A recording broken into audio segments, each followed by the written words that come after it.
పరాశక్తి తైలాభిషేకారాధన జనం 22 బుధవారం సమయం ఉదయం 10 గంటల నుండి Shri convention hall, CR Reddy women's college, Vatluru, Eluru.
Yesayya నామములో మీకు వందనాలు తెలియపరుస్తూ ఉన్నాను. ఈ దినం వరకు దేవుడు సిద్ధపరిచిన వాగ్దానాన్ని మనం స్వాధీనపరచుకుందాం.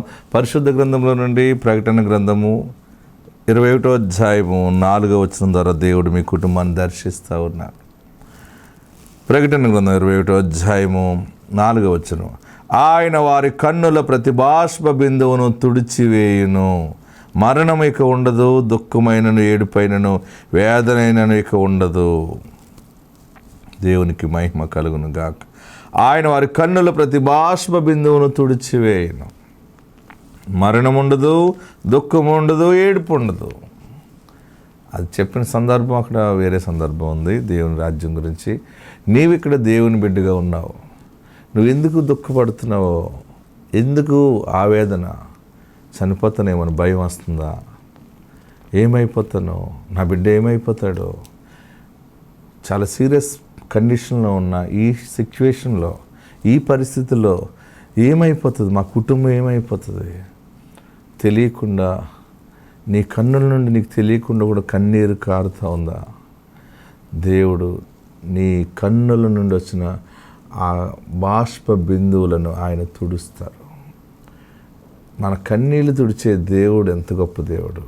ఇలాంటి మరి మాటలు ఎక్కడైనా దొరుకుతాయి? అసలు నువ్వు ఒంటరిగా ఉండి ఏడుస్తున్నావు, నీకు తెలియకుండా నీ హృదయం ఎంతో గాయముతో ఉంది, దేవుడు చూశారు. అందుకనే నీతో క్లియర్గా మాట్లాడుతున్నా, నీ కన్నుల ప్రతి బాష్ప బిందువు, ఒక్క కన్నీటి బిందువు, అది ఎంత మానసిక క్షోభ నుండి బ్లడ్ వాటర్ అయి బయటకు వస్తుందో అది నిన్ను కన్న దేవుడికి తెలుసు. అది ఎవరికి అర్థం కాదు. అది దేవుడు చూశాడు. ఆయన చాలా పోరాటంతో ఉంది నా బ్రతుకు, నాకు ఏ ఆధారం లేదు, బ్రతకాలని లేదు, చనిపోవాలని ఉంది, ఏదో అయిపోతుందేమో అని అనుకుంటున్నామేమో. నీ కన్నీటిని ఆయన ఆనంద బాష్పముగా మార్చుచున్నారు. ఇంకా వేరే ట్రాన్స్లేషన్ చెప్పాలంటే, మీ కన్నీళ్లను ఆయన ముత్యాలుగా మార్చుచున్నాడు.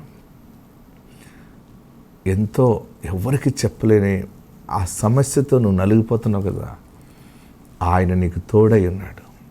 ఆయన నీకు తోడై ఉన్నాడు. నీ కన్నీటి యొక్క కన్నుల నుండి వస్తున్న ప్రతి ఒక్క బాష్ప బిందువును ఆయన సంపూర్ణంగా తుడిచివేస్తాడు. బాష్ప బిందువు, అది మామూలు బాష్ప బిందువు కాదు. అది నీ యొక్క అంతరంగంలో నుండి పోరాటంతో వచ్చినటువంటి ఆ కన్నీటి చుక్కది. 1 by 1 అలాగ నీ కన్నుల నుండి కారుతూ ఉందేమో. ఎవరు తుడిచేవారు లేరు, ఎవరు దాన్ని అరికట్టలేకపోతున్నారు. కొంతకాలం నుండి ఈ బాధపడుతున్నాను నేను, నాకు చెర అనుభవిస్తున్నాను, నాకంటూ విడుదల లేదని కుమిలిపోతున్నాను. నీతోనే దేవుడు మాట్లాడుతున్నాడు. నీ కన్నీళ్ళను ఆయన ప్రభు తుడుస్తున్నారు. మరణం ఉండదు.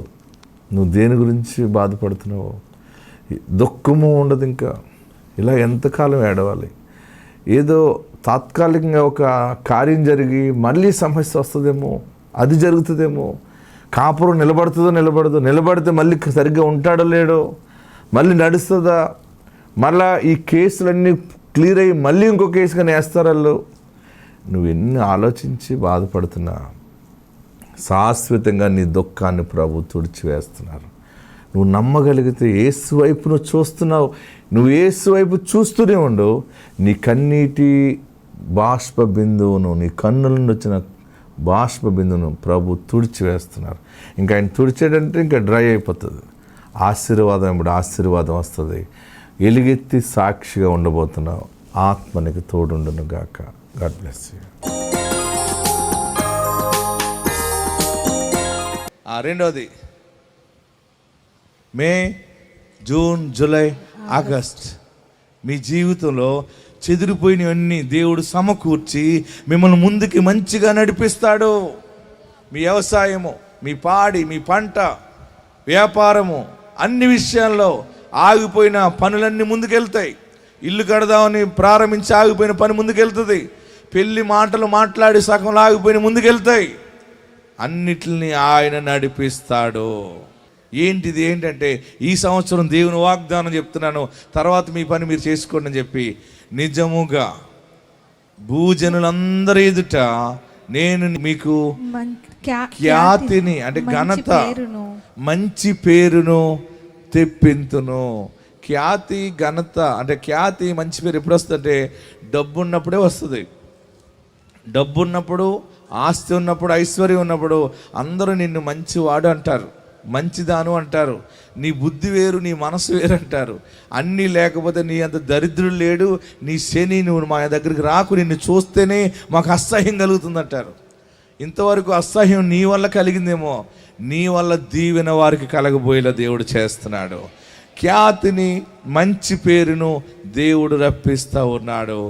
ఇది ఈ నూతన సంవత్సర వాగ్దానము. దేవుడు ఈ వాగ్దానాన్ని మీ జీవితంలో దీవించునుగాక. యేసు మన కాపరి. మీ గుండె మీద చేసుకుని చెప్పండి. ఇలాగా నేను చెప్పింది చెప్పండి.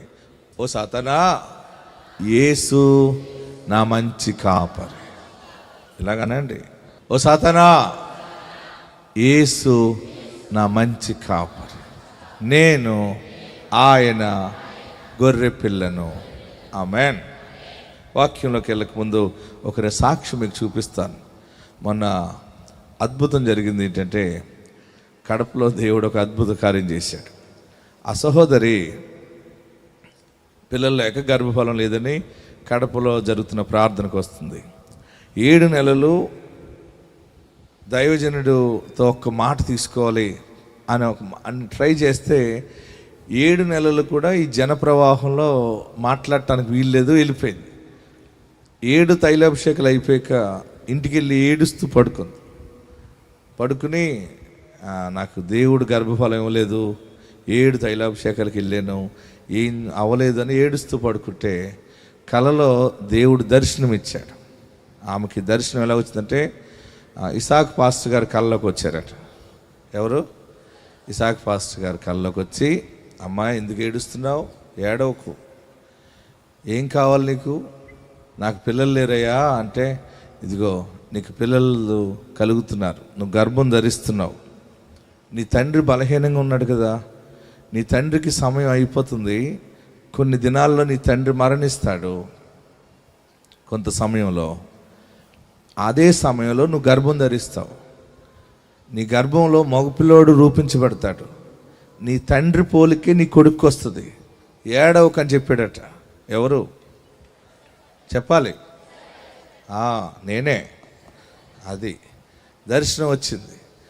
చెప్తే ఆమెకి వెంటనే లేచి తన భర్తకు చెప్పిందట, ఏమండి మా నాన్నగారు సమయం అయిపోతుందంట, ఇసాక్ పాస్టర్ గారు నా కళ్ళలోకి వచ్చారు, దర్శనంలో ఏడవకమ్మా, నీ తండ్రికి సమయం అయింది, మరణిస్తాడు, మరలా నువ్వు గర్భం ధరిస్తావు, మగపిల్లోడు పుడతాడు అని చెప్పారు. ఏంటంటే వారిద్దరూ ప్రార్థన చేసుకున్నారు, మళ్ళీ ప్రార్థనకు వచ్చారు.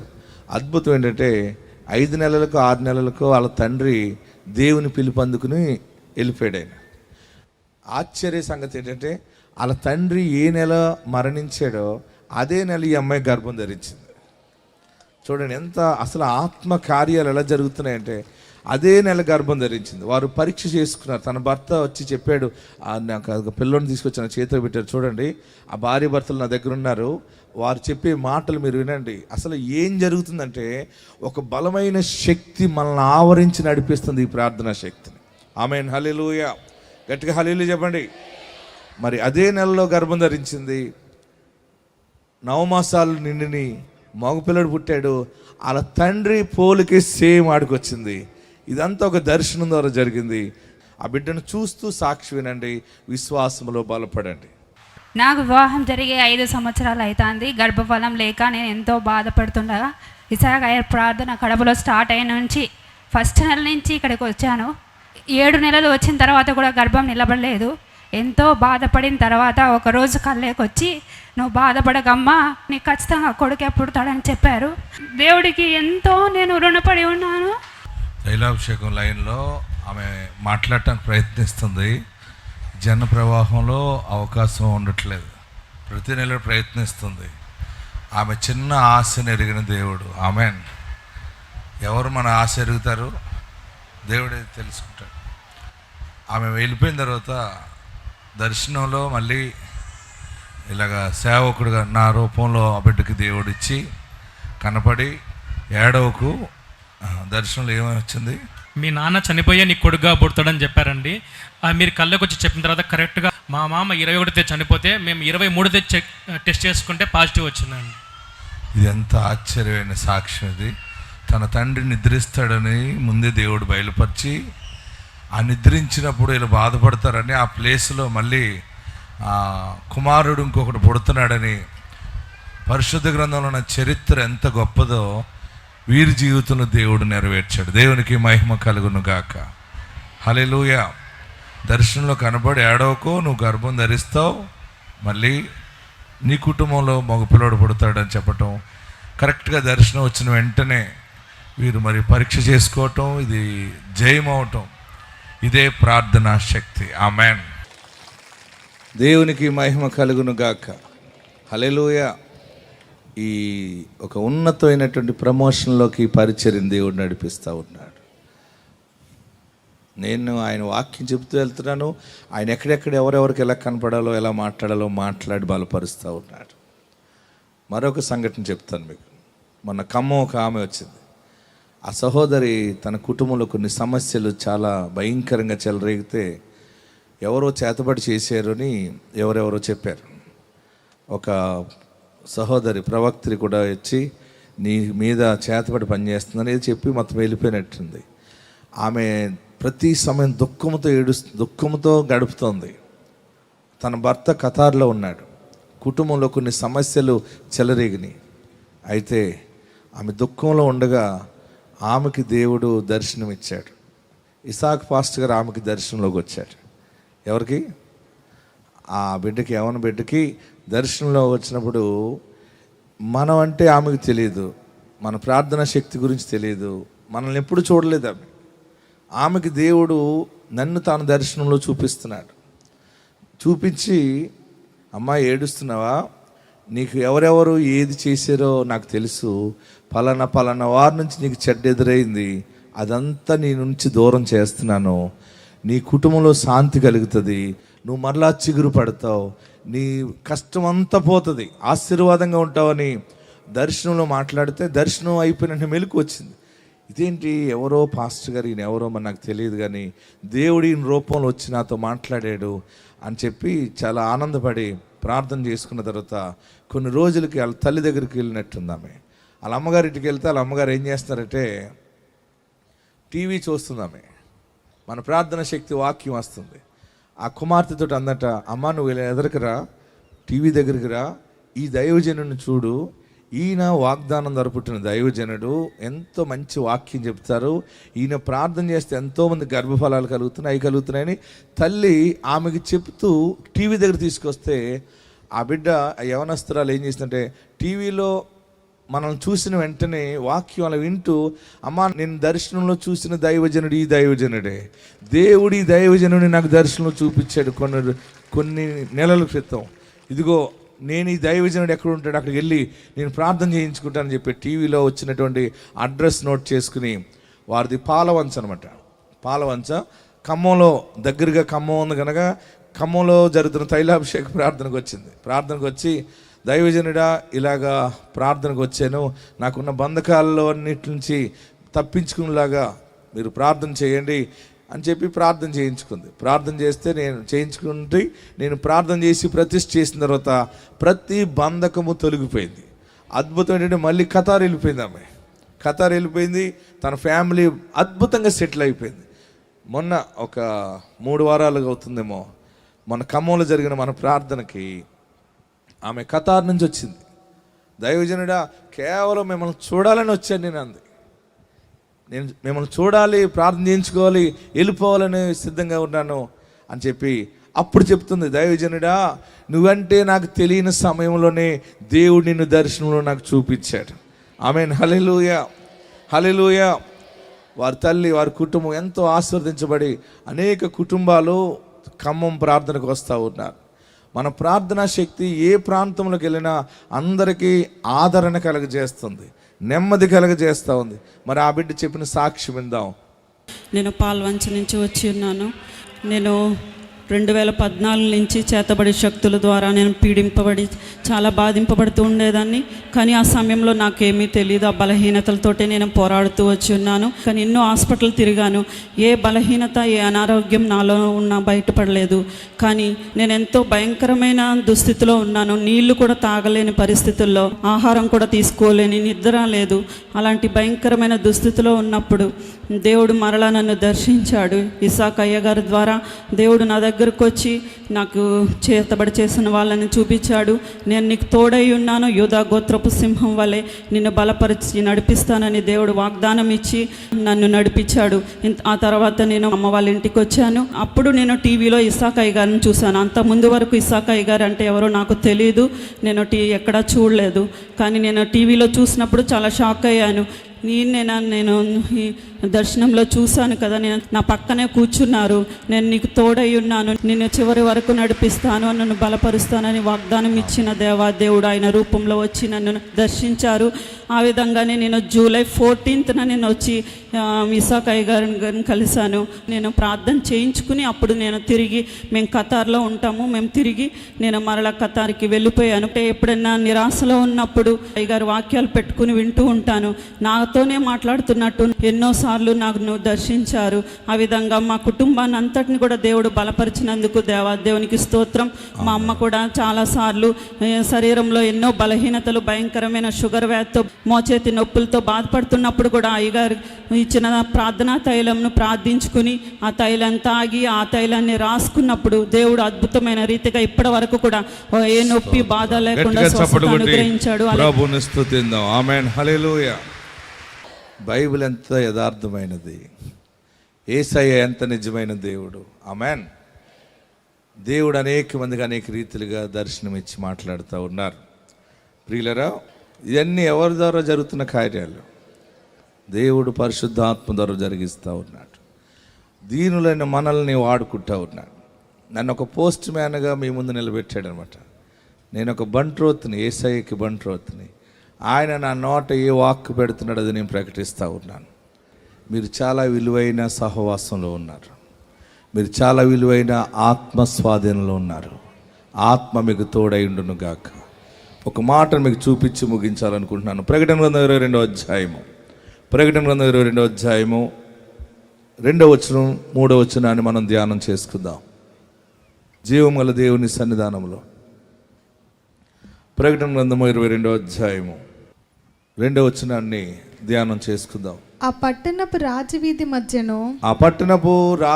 మధ్యను ప్రవహించుట. చూడండి, ఆ పట్టణపు రాజవీధి మధ్యను ప్రవహించుట ఆ దూత నాకు చూపెను. ఆ నది యొక్క ఈవలను అవలను జీవవృక్షముండెను. అది నెల నెలకు ఫలించుచు 12 కాపులు కాయును. ఆ వృక్షము యొక్క ఆకులు జనములను స్వస్థపరచుటకై వినియోగించును. ఇక మీదట శాపగ్రస్తమైనదేదియు దానిలో ఉండదు. దేవుని యొక్కయు గొర్రె పిల్ల యొక్కయు సింహాసనము దానిలో ఉండును. దేవునికి మహిమ కలుగును గాక. పరిశుద్ధ యోహాను ఆత్మవశుడై చూస్తూ ఉండగా తనకి దేవుడు బయలుపరిచిన గొప్ప దర్శన వాక్కుని ఇక్కడ బయలుపరుస్తూ ఉన్నాడు. తను చూస్తూ ఉండగా ఏం జరిగిందంటే, ఆ పట్టణపు రాజవీధి మధ్యను ప్రవహించుట ఆ దూత నాకు చూపాను. ఆ నది యొక్క యువలను అవలను జీవవృక్షముండెను, అది నెల నెలకు ఫలించుచు 12 కాపులు కాయను. ఆమెన్. వారు ఏది తినాలంటే అది ఉంది అక్కడ. కష్టపడకుండా, చెమట ఊర్చకుండా ఒక తండ్రి చంటి బిడ్డని ఎలా పోషిస్తాడో ఆదాము అవ్వల్ని ఏదైనా తోటలో దేవుడు ఆ రీతిగా పోషిస్తూ ఉన్నాడు. దేవుడు చెప్పాడు, అక్కడ ఒక చెట్టు ఉంది, మరొక చెట్టు, అది మంచి చెడ్డలు తెలివినిచ్చు వృక్షం అన్నాడు. అక్కడ ఆ వృక్షం యొక్క ఆకులు చూడండి, ఆ చెట్టు మీద ఒక దుష్టుడు ఉంటాడు. వాడు ఆ దుష్టుడు మిమ్మల్ని ఇబ్బంది కలగజేస్తాడు. నేను చెప్పేది ఏంటంటే, ఆ వృక్ష ఫలాన్ని తినొద్దు, అన్నీ భుజించండి కానీ ఆ చెట్టు ఫలాన్ని తినొద్దు అన్నాడు దేవుడు. అన్నప్పుడు దేవుని మాటకి లోబడిన ఆదాము చాలా కాలము ఆ చెట్టు దగ్గరికి వెళ్ళలేదు, ఆ ఫలము తినలేదు. అవ్వ అనేటువంటి స్త్రీ ఏం చేసిందంటే, ఆ చెట్టు మీద ఉన్నటువంటి పాము దగ్గరికి వెళ్ళింది. ఆ పాము మాట్లాడుతూ ఉండేది ఆ రోజుల్లో, ఇదిగో ఈ చెట్టు పండు తిన్నామంటే నీకు జ్ఞానం కలుగుతుంది, మీరు బాగుపడిపోతారని దుర్బోధ చేస్తే ఆ మాటకి లోబడింది ఆదాము భార్య అవ్వ. అప్పుడు ఆమె ఏం చేసిందంటే, ఆ ఫలాన్ని టెంప్ట్ అయిపోయి ఆ ఫలాన్ని తిన్నది. తిని తన భర్త దగ్గరికి వచ్చి రిక్వెస్ట్ చేసింది, నీకు తెలియదు కానీ అలా మొండోళ్ళ బిహేవ్ చేయకు, నేను తిన్నాను నువ్వు తినంటే ఆదాము కూడా అవ్వ తిన్నదాన్ని బలవంతం చేస్తుందని ఆదాము కూడా తిన్నాడు. దేవుడు తినొద్దన్న పండు వీళ్ళిద్దరూ తినటం ద్వారా దేవుడు ఏం చేశాడంటే, నేను వద్దన్న పని మీరు చేశారు కనుక మిమ్మల్ని నేను ఈ తోట నుండి అవతలికి నెట్టివేస్తున్నాను. మీరు మంచిగా ఉంటారేమో, మీకు జీవవృక్ష ఫలాన్ని భుజింపనిద్దాం అనుకున్నాను, మీరు జీవవృక్ష ఫలాన్ని ముట్టుకోవడానికి లేదు, మీరు గెట్ అవుట్ అంటే ఆదాము అవ్వలు అక్కడి నుంచి బయటకు వచ్చేసారు. ప్రియులరా, ఆ ఏదైనా తోటలో ఆ రోజు ఆ జీవవృక్షము అలా ఉండిపోయింది, కానీ దాని ఫలాన్ని మానవుడు భుజించలేదు. గత 2000 సంవత్సరాల క్రితం యేసు ప్రభువారు కన్యమరి గర్భాన్ని భూలోకానికి వచ్చి ఆయన ఈనాటి జీవవృక్షముగా మన మధ్య ఆత్మ ద్వారా సంచరిస్తూ ఉన్నారు. ఆమేన్, హల్లెలూయా. గట్టిగా హల్లెలూయా చెప్పండి. మానవుడు కోల్పోయినటువంటి జీవవృక్ష ఫలాన్ని దేవుడు మరలా ప్రేమించి తన రూపంలో చేసిన మనకి పెట్టడానికి ఆయనే జీవవృక్షముగా భూలోకానికి వచ్చి ఉన్నాడు. ఆయనను ఎవరు ప్రేమిస్తారో, ఆయనను ఎవరు సేవిస్తారో, ఎవరు ఆయనను గుండె నిండా రక్షకుడిగా అంగీకరిస్తారో వారి జీవితం ఎలాగుంటుందో ఈ మాటలో మనకు కనబడుతూ ఉంది.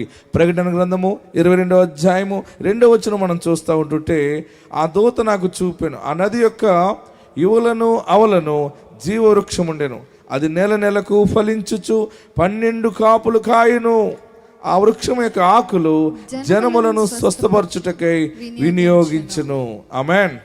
ప్రియులరా, ఇది నా ఆత్మ దేవుడు మనకిచ్చే వాక్యం ఏంటంటే, ఆయన నీ ఇంటిలో నిలబడి నీ కుటుంబంలో ఈ 12 మాసాలు 12 రకాలుగా నువ్వు కాపు కాసే రీతిలో యేసు నీ కుటుంబానికి గృహాధిపతిగా ఉంటున్నాడు. అందరూ గట్టిగా చప్పటి కొట్టి ప్రభువుని స్తుతించండి. యేసు అంటే తెలియని మీకు, యేసు ప్రభు వారి యొక్క ఆశీర్వాదం ఎక్కువ తెలియని నీకు, ఇది నాని పరిశుద్ధాత్ముడు నీకు బయలుపరుస్తున్నది ఏంటంటే, యేసుని నువ్వు గృహాధిపతిగా, యేసుని నీ రక్షకుడిగా అంగీకరించి నీ పాపములు యేసు నామములో ఒప్పుకుంటే నువ్వు రక్షించబడతావు.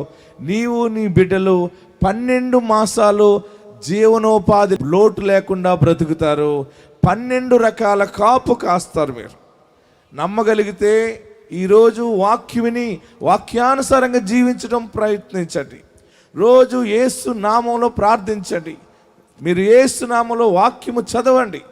దేవుని వాక్యం మీరు చదివితే మీకు అర్థమవుతుంది. నా ప్రియ సహోదరులరా, ఈ దినము దేవుడు మీకు ఆశీర్వాదం ప్రకటించేది ఏంటంటే, జీవవృక్షము 12 కాపులు కాస్తుంది. గర్భఫలము, భూఫలము, మీ ప్రయత్నాలన్నీ కూడా ఈ 12 మాసాలు కాపు కాస్తూనే ఉంటారు. ఆమె నన్ను 7 మార్లు చెప్పండి. ప్రతి నెల కాపు కాస్తుంది. గొడ్డి చెట్టులా ఉండదు. వ్యాపారం ఎండిపోవటం ఉండదు. ఉద్యోగమైన ఏదైనా యేసుకి నువ్వు చోటిస్తే, ఆయనకి నీ ప్రవర్తన అంతటిందు ఆయన అధికారమును ఒప్పుకుంటే ఆయన నీ జీవితాన్ని బహుగా ఫలింపచేస్తాడు. ఎక్కడున్నవారు అక్కడ లేచి నిలబడి కళ్ళు మూసుకున్నట్లయితే మనం అందరము ప్రార్థన చేద్దాం. ప్రభువా, నా దీన స్థితిని జ్ఞాపకం చేసుకున్నావు. ప్రభువా, నీ వాక్యం విన్నాం. నీ వాక్యం ఎంత నిజమైనదో, జీవము కలిగినదో సాక్ష్యాల ద్వారా రుజువు చేసావు. నీకు సమస్తము సాధ్యమే, నీకు అసాధ్యమైనది ఏది లేదు బాబు. ఎక్కడున్నవారు అక్కడ లేచి నిలబడి 2 చేతులు ఆకాశం వైపు చాపి, యేసయ్యా నా పాపాలు క్షమించు, యేసయ్యా నీకు విరోధంగా ఏదైనా చేస్తే క్షమించు, నన్ను పరిశుద్ధపరచు, నన్ను పవిత్రపరచని మీరు ఎక్కడున్నారు అక్కడే చేతులెత్తి ప్రార్థన చేయండి. ఈ రోజు నువ్వు ఇచ్చిన వాగ్దానం నా జీవితంలో నెరవేర్చండి. నీవే నా జీవితంలో వాగ్దానం నెరవేర్చండి.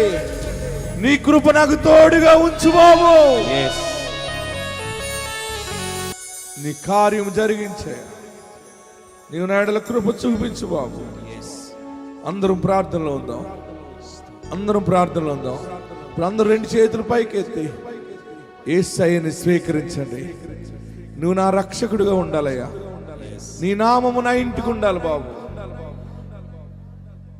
యేసు నా పాపాలు క్షమించు, నా ఇంటికి పరమ వైద్యుడిగానే ఉండాలి, నా ఇంటికి పరమ రక్షకుడిగానే ఉండాలి, నా ఇంటికి పరమ బోధకుడిగానే ఉండాలి.